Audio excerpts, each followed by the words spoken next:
નમસ્કાર, CB24 news સાથે હું રેશમા આપનું સ્વાગત કરું છું. ચોમાસાના સિઝનના વરસાદની શરૂઆત થઈ ચૂકી છે, ત્યારે શહેરમાં મ્યુનિસિપલ કોર્પોરેશન તંત્રના અધૂરા કામોના કારણે નાગરિકોને ચોમાસામાં ખૂબ જ હાલાકી ભોગવવી પડે એવી સ્થિતિ જોવા મળી રહી છે.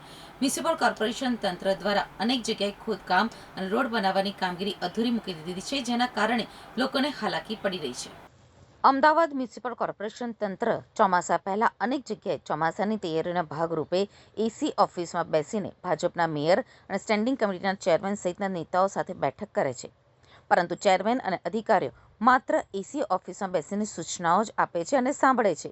એવી જ સ્થિતિનું નિર્માણ થયું હોવાનું લાગે છે, કારણ સ્ટેન્ડિંગ કમિટીના ચેરમેન કમલેશ પટેલે બે સ્ટેન્ડિંગ કમિટીમાં સૂચનાઓ આપતા રહ્યા, પરંતુ શહેરમાં અનેક જગ્યાએ અધૂરા કામો અને ખોદકામના કારણે નાગરિકોને ચોમાસામાં હાલાકી પડે એવી સ્થિતિ છે.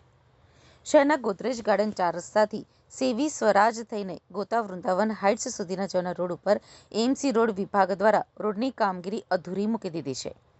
2 મહિના પહેલા રોડ બનાવવાની કામગીરી શરૂ કરવામાં આવી હતી, જોકે ગોદરેજ ગાર્ડન સિટી 4 રસ્તાથી એક તરફનો રોડ બનાવી દેવાયો છે, જ્યારે બીજી તરફનો રોડ હજી સુધી બનાવવામાં આવ્યો નથી.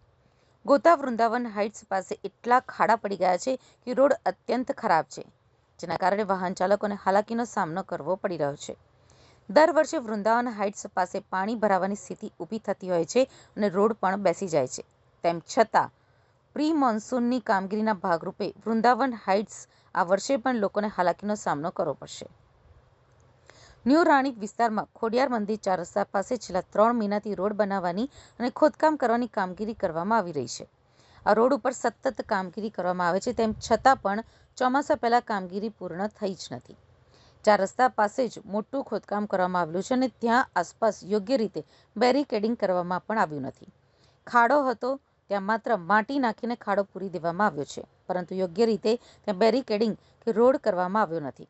જ્યારે ન્યૂ રાણીપથી ખોડિયાર મંદિર 4 રસ્તા થઈને કાળીગામ તરફનો રોડ પણ હજુ સુધી પૂરો કરવામાં આવ્યો નથી. રોડની સાઈડના ભાગે ગટર પણ ખુલ્લી છે, જ્યાં બેરિકેડિંગ યોગ્ય રીતે કરવામાં આવ્યું નથી.